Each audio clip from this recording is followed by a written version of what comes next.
এসো বন্ধুরা ছবি দেখে ইংরেজি বর্ণমালা শিখি। A for Apple. অ্যাপেল মানে হলো আপেল। Apple.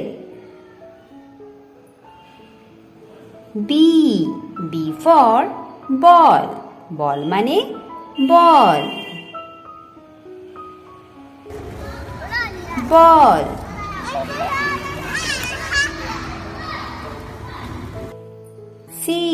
C for cat. Cat মানে হলো বিড়াল। ক্যাট।